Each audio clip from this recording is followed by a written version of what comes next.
এইভাবে ইন্ট্রো করি না, কিন্তু আমি এখন ঝুলছি একটা গুহার 100 ফুট নিচে, যেটা মাটির নিচে 5 কিলোমিটার জুড়ে বিস্তৃত আছে। আর আমরা এটা পছন্দ করি বা না করি, যখনই আমি আর আমার বন্ধুরা মাটি টাচ করলাম, আমরা অফিসিয়ালি এখানে আগামী 7টা দিন কাটাতে চলেছি। বাবারে, এটা আমার জীবনে করা সবথেকে ভয়ঙ্কর জিনিস। প্রথমত, আমাদের এখন এখান থেকে অনেকটা দূরে যেতে হবে। কেন? যদি ঝড় বৃষ্টি হয় তাহলে এই পুরো জায়গাটা জলে ভরে যেতে পারে, আর সমুদ্রের মতো ঢেউ এসে সবাইকে ভাসিয়ে নিয়ে যেতে পারে। সেই জন্য আমাদের আরো ভিতরে যেতে হবে একটা বেস ক্যাম্প বানানোর জন্য। ভাই এটা পুরো পাগলাম। এটা একটা অন্য জগৎ মনে হচ্ছে। এই কেভ এন্ট্রান্সটা হয়তো দেখতে সুন্দর, কিন্তু দেখে যা মনে হচ্ছে আসলে তা নয়। আর আমরা হয়তো জানি না যে আগামী 7টা দিন আমাদের জীবনের সব থেকে কঠিন সময় হতে চলেছে। সব থেকে বাজে ডিসিশন। ঠিক আছে, আর কিছুক্ষণের মধ্যেই অন্ধকার হতে চলেছে। ক্যাম্প না করলে আমরা বিপদে পড়বো। আমরা কোথায় যাচ্ছি সেটা কি বলবে? আমাদের ক্যাম্প সেটআপের জন্য একটা ফ্ল্যাট গ্রাউন্ড খুঁজতেই হবে। কেভের ভেতরে ঢোকার পরে আমরা এমন একটা জায়গা খুঁজে পেলাম যেটা অনেকটা উঁচুতে থাকায় আমরা জল থেকে সুরক্ষিত থাকতে পারবো। তার মানে এটা ক্যাম্পের জন্য পারফেক্ট। পারফেক্টটা একটু বেশি হয়ে গেল। মোটামুটি বলা যেতে পারে। ঠিক আছে, ক্যাম্পের জন্য মোটামুটি। প্রথম দিনের বাকিটা আমরা কাটিয়ে দিলাম আমাদের জিনিসপত্র আনতে। প্রত্যেকটা ব্যাগের ওজন প্রায় 80 পাউন্ডস। আর যেমনটা তোমরা ফুটেজে দেখছো, আমরা এটা করতে 4 ঘন্টা লাগিয়ে দিলাম। এখান থেকে যাওয়া খুব কঠিন। তারপরে আমরা সবাই বেস ক্যাম্পে ফিরে গেলাম। ঠিক আছে, আমরা এখানে লাইট লাগিয়ে দিলাম। আমাদের সব জিনিসপত্র হোম বেসে চলে এসেছে। একটু ক্যামেরাটা ওদিকে দেখাবে? ওদিকটা কিন্তু ভয়ানক অন্ধকার, আর সবসময় এরকমই থাকবে। তাই আমরা ক্যাম্পিং গ্রাউন্ডের জন্য খুব বেশি কিছু করতে পারলাম না। কটা ফুটো করে দড়ি টাঙিয়ে দিলাম। এটা ধরো আর ওঠো দেখি। মনে হচ্ছে আমাদের হ্যামকগুলো ভালোই সাপোর্ট পাবে। আর তারপরে আমাদের সার্ভাইভাল গাইড জোয়ের সাহায্যে আমরা হ্যামক টাঙালাম। এই সরু দড়িটা আমার হ্যামকটাকে ধরে রাখবে। হ্যাঁ, ডিনার খেয়ে আমরা প্রথম রাত্রি ঠান্ডার জন্য তৈরি হলাম। আমি মিথ্যে কথা বলবো না, আমি যতটা ভেবেছিলাম তার থেকে এই হ্যামকটা অনেক বেশি কমফোর্টেবল। এই আমি তো আমার চমকেই হাতটা তো গেছিলাম। বড় কেন ভাই? এই কেভটা 2.5 কিলোমিটার ডিপ, আর আমরা এখন এন্ট্রান্সের কাছেই ক্যাম্পিং করছি। কাল আমরা অনেক কিছু এক্সপ্লোর করব। তোমরা কেমন ঘুমালে? ভয়ঙ্কর। ঘুমই হয়নি। এটা সত্যি একটা অস্বস্তিকর পরিবেশ। কেবের ওপর থেকে অনবরত আমাদের উপরে জল পড়েই যাচ্ছিল, তাই উপরে একটা প্লাস্টিক চাপালাম, কিন্তু তাও আমাদের হ্যামকের উপরে জল পড়েই যাচ্ছিল। একটা আইডিয়া আছে, চলো শেল্টারগুলোকে ভালোভাবে তৈরি করি। আমার মনে হয় এই প্লাস্টিকগুলোকে জুড়ে দিলে আর জল পড়বে না। বাহ, তুমি তো জিনিয়াস। আমি শুধু একজন ইউটিউবারই নয়, ঠিক আছে? আমার হ্যামকটা এটার উপরে ঝুলছিল। মানে দেখো, আমি আরেকটু হলে হ্যামক থেকে নেমে পড়ে যেতাম। আর আমরা সেই সময় এটা বুঝতেই পারিনি যে এই গর্তটা প্রায় 40 ফুট গভীর। তাই যখন আমি আর শন প্লাস্টিকগুলোকে জুড়ছিলাম, তখন ম্যাক আর কার্ল এই গর্তটা কতটা ভয়ঙ্কর সেটা দেখতে গেল। আমার হ্যামকটা দেখতে পাচ্ছো? ওখানে আমি ঘুমোচ্ছিলাম। এদিকটা দেখো। আর যেহেতু এই কেভে সব একই রকম দেখতে, তাই আমাদেরকে ফলো করা অনেকটাই কঠিন ছিল। এই ম্যাপে তোমরা আমাদের হোম বেস দেখতে পারবে, আর দেখতে পারবে ওরা ওখান থেকে কত দূর হ্যাঁ, যাচ্ছে। এটা তো খুবই ভয়ঙ্কর। ভাই এটা পাগলামো। আর যখন ছেলেরা র্যান্ডমলি এক্সপ্লোর করছিল, তখন আমি আর শন ক্যাম্পে কাজ করছিলাম। এই স্লিপিং ব্যাগটা এখানে কেন পড়ে? কারণ এটার থেকে পিয়ের গন্ধ বেরোচ্ছে। ইয়া, এটার থেকে শেখা উচিত স্লিপিং ব্যাগ ভাড়া নিতে নেই। আমরা স্লিপিং ব্যাগ কেন ভাড়া আমি- নিয়েছি? কেন আমি আমরা জানি না। স্লিপিং ব্যাগগুলো কিনে আনতে পারলাম না? আর তারপরে আমরা এই দুটো প্লাস্টিককে জিপ টাই দিয়ে জুড়ে দিলাম। কিছু মনে করো না, এই দড়িটার উপরে আমার জীবন বাজি আছে। আর তখন ওইদিকে ম্যাক আর কার্ল তখন ওই গর্তের মধ্যে। ও মাই গড, ম্যাক! আর শেষ পর্যন্ত ওরা একদম নিচে পৌঁছে গেল। এই! আমি তো ভাবলাম সবাই ক্যাম্প নিয়ে কাজ করবে। আমরা শুধু দেখাচ্ছিলাম জায়গাটা কতটা ভয়ঙ্কর। না পড়লেই হবে, তোমাদের স্কিল নেই। আচ্ছা ঠিক আছে। আর যদিও ওদের এবার ফিরে আসা উচিত ছিল, কিন্তু কাল আর ম্যাক এটা কতটা গভীর সেটা দেখানোর চেষ্টা করলো। ভাই এটা দেখতে দারুণ লাগছে। তুমি কি নদীটাকে পার করতে পারবে? কিন্তু ওরা এটা জানে না যে এই রিভারটা এই কেভের গোটাটাই জুড়ে আছে। তার মানে এর মধ্যেও আমাদের কিছুটা সময় কাটাতে হতেই পারে। ওই তো ওরা এসে গেছে। এসো। তোমরা রান্না করে রেখেছো তো? হ্যাঁ, রান্না করেছি। ঠিক বলেছ। একটা নতুন বাড়ি, ঠিক বলেছি তো? একদম। এখন আমাদের একটা ছাদ আছে। আর এটা তো দারুণ। জিমি রান্না বেশ ভালোই আর করেছে। আমরা আমাদের ফায়ার পিটটাকে এই সুন্দর জায়গাটাতে নিয়ে এসেছি। জায়গাটা কেমন? বেশ গরম। আরামদায়ক। এই পাথরগুলো গরমটাকে ধরে রাখবে এবং ওপর থেকে যে পি পড়ছে সেগুলোকে আটকে দেবে। ওটা পি নয়। তাহলে ওটাকে কি বলবো? যদি জানি না, হয়তো বৃষ্টির জল হবে বা না, এটা বৃষ্টি নয়, না, পাথর মানে ইয়ে তুমি- করছে। এই একটু উপরে দেখাও। তুমি মেঘ দেখতে পাচ্ছো? পাথর দেখা যাচ্ছে। এটা বৃষ্টি নয়, রক পি। Rock P. ঠিক আছে, রক পি। ঠিক আছে, এটা রক পি। আর একটা শুকনো রাত ঘুমিয়ে কাটাবার পরে আমরা ঠিক করলাম জো আমাদের সার্ভাইভাল এক্সপার্ট, তাকে নিয়ে আমরা কেভের শেষ প্রান্ত অব্দি যাব। Cave, cave! Cave, cave, cave! Cave. দেখা যাক আমরা কেভের কতটা গভীরে যেতে পারি। তোমরা কিন্তু মনে রাখবে আমরা সবেমাত্র কেভের এন্ট্রান্সের দিকেই আছি, আর আমাদের ইচ্ছা এই কেভের শেষ প্রান্ত অব্দি যাওয়া, অবশ্যই না মরে গিয়ে। ও মাই গড, এটা তো খুবই স্টিফ। আরে এটা তো সবে শুরু। আমরা কেভের আরো গভীরে এসেছি। তোমরা সবাই সাবধানে আসবে। এটা খুবই ছোট জায়গা, আমার মনে হয় না এখান থেকে আমি যেতে পারবো। কেভ এক্সপ্লোরের ইন্টারেস্টিং জিনিসটা হলো যা হোক করে আমাদের এই ছোট্ট ফাঁকগুলোর মধ্য দিয়ে এগিয়ে যেতে হবে। ও মাই গড, খুব ছোট জায়গা। আর তারপরেই খুব বড় একটা জায়গা আসবে, সেটা এতটাই বড় যে কিছু না দেখতে পাওয়ার জন্য এটা করতে হলো। ও মাই গড! এবার আমি সব দেখতে পাচ্ছি, এটা দুর্দান্ত। এটার তো অনেক আলো। ভাই জায়গাটা কতটা সুন্দর দেখো। বাপরে কি আলো, আমি তো তাকাতেই পারছি না। আমি তো অন্ধ হয়ে যাব মনে হচ্ছে। এ বাবা, এটা কি হলো? আমরা বোধহয় ঠিক মতো এটাকে ব্যবহার করতে জানতামই না। চলো এগিয়ে যাই। আর তাই আমরা এগোতে থাকলাম। এই যে এই জায়গাগুলো, এগুলো খুব ভালো ধরার এখানে? জায়গা। এগুলো ধরে এখান থেকে পা ঘুরিয়ে চলে আসতে পারবে। এইভাবে কি? হ্যাঁ, একদম পারফেক্ট। জো সব থেকে ভালো কেভ গাইড। এভাবে কেউ গাইড করতে পারবে না। ঠিক আছে, এইবার ব্যাপারটা ইন্টারেস্টিং হবে। কি? এটা কি? এখান থেকে আমাদের ওয়েট শুট পরে সাঁতার কেটে যেতে হবে। গতকাল ম্যাক আর কার্ল এটা নিয়ে মজা করছিল, কিন্তু এই কেভে আমাদের পরের অ্যাডভেঞ্চারটা ছিল একটা প্রায় জমে যাওয়া নদীর মধ্যে। ও মাই গড, এটা তো পাগলামি! তার মানে আমাদের ওয়েট শুট পড়তেই হবে যাতে আমাদের হাইপোথার্মিয়া না হয়। আমরা এটা কেন করছি? এই এক্সপেরিয়েন্সটা তো জীবনে একবারই হবে। কি? এটা করলে হয়তো আর নাও বেঁচে থাকতে পারি। আমাদের এই কেভের শেষে পৌঁছতে হলে আমাদের এই নদীর মধ্য দিয়ে, এই ছোট্ট ফাঁকগুলোর মধ্য দিয়ে সাবধানে ধীরে ধীরে এগিয়ে যেতে হবে।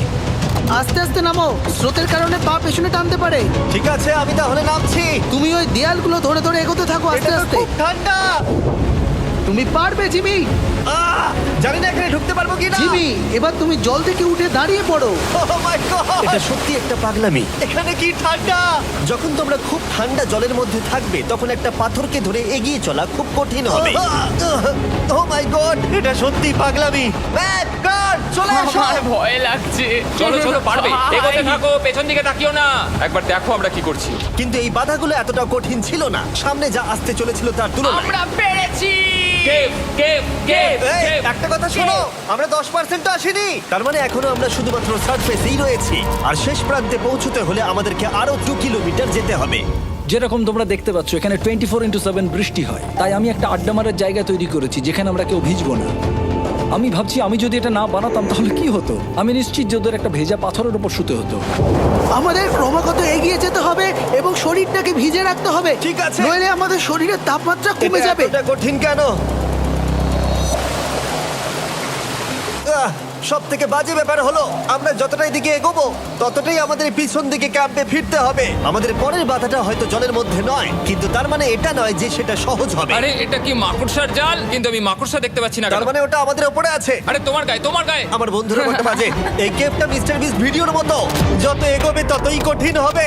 সত্যি কথা বলতে যদি আমাদের সাথে জো না থাকতো আমরা মরেই যেতাম। আর 3 ঘন্টা পরে জো আমাদের জন্য একটা বাজে খবর নিয়ে এলো। জল অনেকটা বেড়ে গেছে আর আমরা অনেকটা সময় লাগিয়ে ফেলেছি, তাই আজকে আমাদের আবার ক্যাম্পে ফিরে যেতে হবে। আমি মানবো না। তুমি সেফটি এক্সপার্টের কথা অমান্য করতে পারো না। আমি এটা মানবো না। সত্যি কথা বলতে আমাদেরকে ফিরতেই হতো, কারণ এর আগে আমরা শুট করতে অনেকটাই সময় নষ্ট করে দিয়েছি। তারপর ফ্লেয়ার নিয়ে খেলেছি, তাই আমরা ফিরে যাচ্ছি আর এই মিশনটা আমরা পরের দিন আবার শুরু করব। শন, আমরা এসে গেছি। আরে তুমি এখানে কি করছিলে? এখন তোমরা কেউ ভিজবে না। আমি তো জানতামই না এই লাইটগুলো আমরা এনেছি। এগুলো দারুণ লাগছে তাই না? দুঃখের বিষয় আজকে আমরা মাত্র 20% এগোতে পেরেছি, কিন্তু বিশ্বাস করো আমরা শেষ পর্যন্ত অবশ্যই যাব আগামী কয়েকদিনের মধ্যেই। আমার মনে হয় না। কোনোদিনই হবে না। আমি তো বললাম। আমরা ডে 4টা রেস্ট নেব আর ডে 5-এ চেষ্টা করব এই কেভের শেষ অবধি যাবার। দেখা যাক কি হয়। ডে 3-তে মজা হলো, কালকে আবার দেখা হচ্ছে।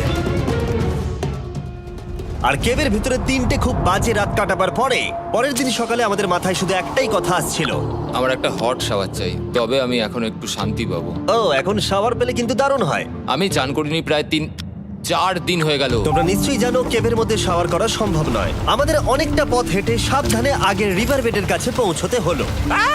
ও মাই গড! আমি আমার ব্রেনকে ফিল করতে পারছি। আমি এভাবে ব্রেনকে ফিল আমার করিনি। কপালটা জমে গেল পুরো। চলো ড্রোন দিয়ে মাথার চুলগুলো শুকিয়ে নি। এদিকে এসো ড্রোন। ও দাঁড়াও দাঁড়াও দাঁড়াও, এটা কিন্তু কাজ করছে। হ্যাঁ, দারুণ কাজ করছে। ড্রোন থাকতে হেয়ার ড্রায়ারের কি দরকার? আর চুল শুকানোর পর আমরা জয়ের সাথে জার্নির প্ল্যান করতে বসলাম। এটা কি জো? এটাই কেভের ম্যাপ। আগেরবার আমাদের থামতে হয়েছিল কারণ জল খুব জোরে বইছিল। এখন বৃষ্টি কম হচ্ছে, তাই কালকে আমরা নিশ্চয়ই এই কেভের শেষে পৌঁছে যাব। এটা ভয়ঙ্কর হতে চলেছে। প্রথমে আমাদের কালকে যেখান দিয়ে গেলাম সেখান দিয়ে আগে যেতে হবে। জলের মধ্যে ঝাঁপ দিতে হবে এবং পাথর দেখে হাঁটতে হবে। এগুলো সবকটা আমরা যদি পার করতে পারি তাহলে আমরা গ্লো ওয়ার্ম চেম্বারে পৌঁছে যাব।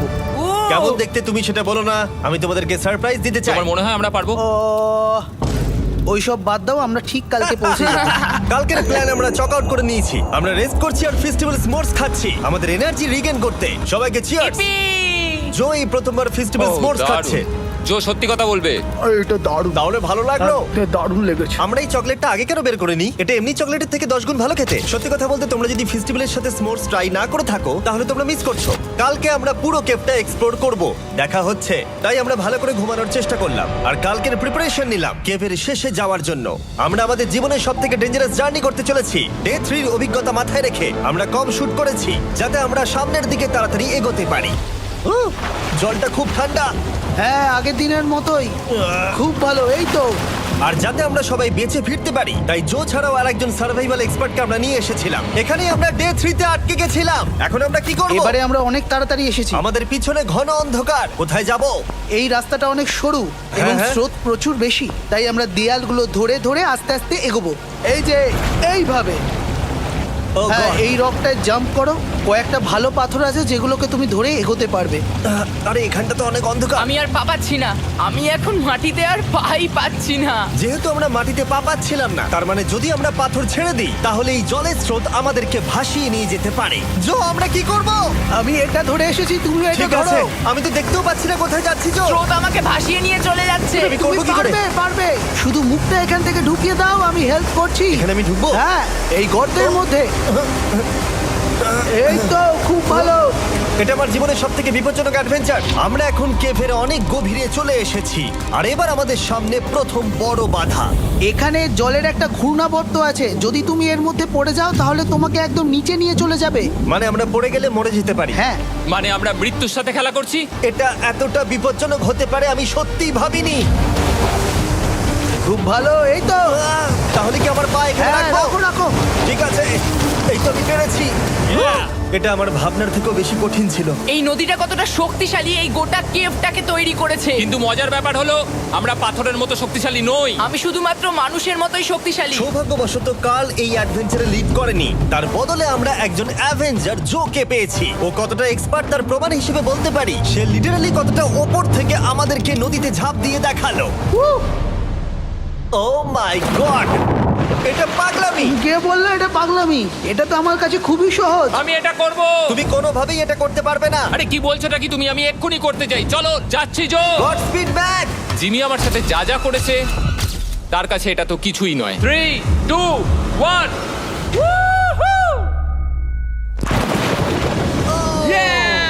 তুমি করবে? না, আমরা না এগুলো শেষ পর্যন্ত যেতে পারবো না। ও মাই গড, আমাদের নিচের দিকে যেতে হবে। আমরা সবসময় স্রোতের উল্টো দিকে কেন যাই? এখন শুধু আমি ভেসে ভেসেই যেতে পারবো, আর কিছু না। এই জলের তলায় অনেক ধারালো পাথর আছে, তোমরা সেগুলোকে